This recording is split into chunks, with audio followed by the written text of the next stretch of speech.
stuck in a loveless marriage? Wondering if this is as good as it gets? Did you settle for the one you married? Are you starting to think that wasn't the best idea?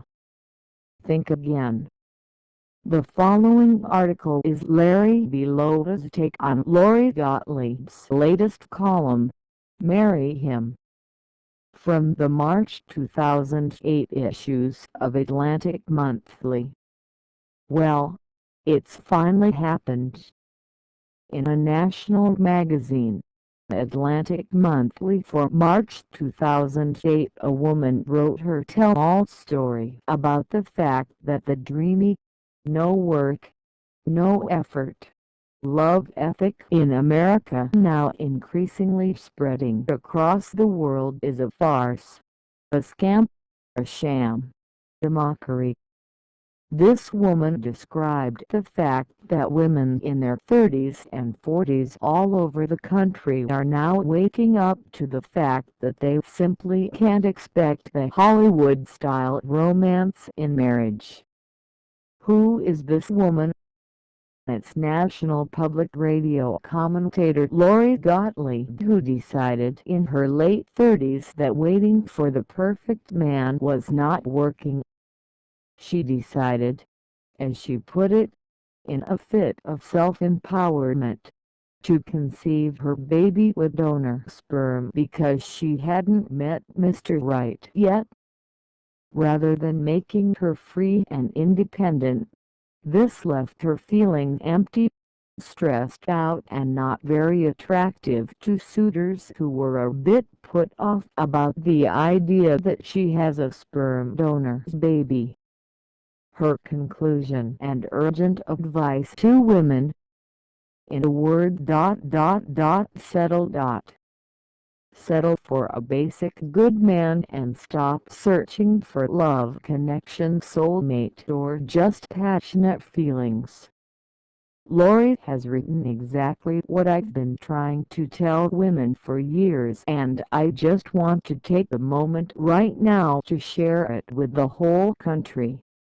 The number of my single women friends admit in hushed voices, and after I swear I won't use their real names here, that they'd readily settle now but wouldn't have 10 years ago. They believe that part of the problem is that we grew up idealizing marriage, and that if we'd had a more realistic understanding of its cold, hard benefits, we might have done things differently. Instead, we grew up thinking that marriage meant feeling some kind of divine spark, and so we walked away from uninspiring relationships that might have made us happy in the context of a family. In the event that you don't check out her article on the Atlantic Monthly's website for yourself, let me quote Lori as she drives home the point that this is not just her talking from her own experience. She states that women blindly buy into the love ethic, i.e. you do nothing and get love in return. Lori points out that there are many best-selling relationship books being written right now for women to wake up and realize that marriage is more important than love. Take a gander. I'm not the only woman who accepts settling as a valid choice. Apparently so do the millions who buy best-selling relationship books that advocate settling, but that, so as not to offend, simply spin the concept as a form of female empowerment. Take, for instance, books like Men Are Like Fish, What Every Woman Needs to Know About Catching a Man, or Find a Husband After 35, using What I Learned at Harvard Business School, whose titles alone make it clear that today's supposedly progressive bachelorettes aren't waiting for old-fashioned true love to strike before they can get married. The approaches in these books may differ, but the message is the same. More important than love is marriage.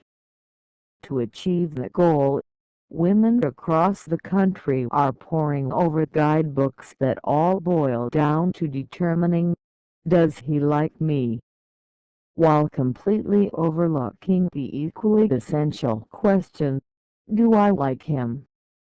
In other words, whatever compromises you have to make, including, but not limited to, pretending to be or actually becoming an entirely different person, make sure that you get some schmo to propose to you before you turn into a spinster.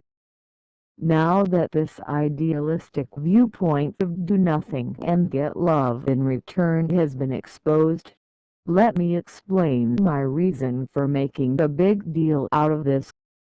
Now I want to warn, this may come off to some as a shameless plug for my Fulfilled Couple Club marriage school, but I think it's important you understand where I am coming from and my take on the complete sham known as love ethic.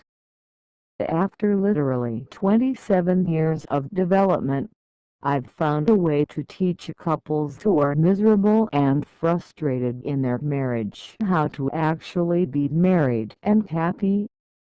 Yes, I said married and happy. It is possible, and I've proven it again and again with couples in all walks of life. A happy marriage consists of two people who are getting what they need, enjoying their lives and feeling like fulfilled individuals every day.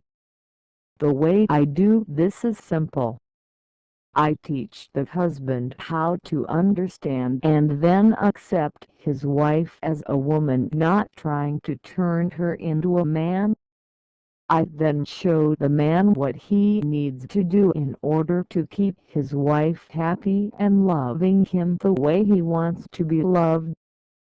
Next, I teach the wife how to understand and then accept her husband as a man, not trying to turn him into a woman. Then I show her what she needs to do in order to keep her husband happy and loving her the way she wants to be loved.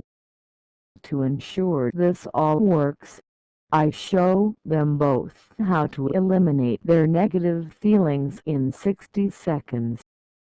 Simple. Yes. Easy. No. Don't kid yourself. This process takes time. For a marriage in deep conflict, a weekend seminar, book or course just won't cut it. You need a teacher in your life who knows how to accomplish this. Someone who lives what they teach, rather than someone going on their third marriage. As you might guess, I'm talking to women, because as Lori Gottlieb says, settling is mostly a women's game. Men settle far less often, and then they don't seem the least bit bothered by the fact that they're settling. If you are a woman reading my commentary about Lori's article, your response will be totally dependent on where you are in years. In your 20s, not likely you read this far. In your 30s, you might start seeing your husband with a new perspective. In your 40s, Lori's article in Atlantic Monthly is real food for thought. If you walk away with anything from this article, it should be the rude awakening that marriage is not about love. I will leave you with one last passage from Lori's column with her take on what marriage really is. It sounds obvious now, but I didn't fully appreciate back then that what makes for a good marriage isn't necessarily what makes for a good romantic relationship. Once you're married, It's not about whom you want to go on vacation with. It's about whom you want to run a household with. Marriage isn't a passion fest. It's more like a partnership formed to run a very small, mundane, and often boring non-profit business.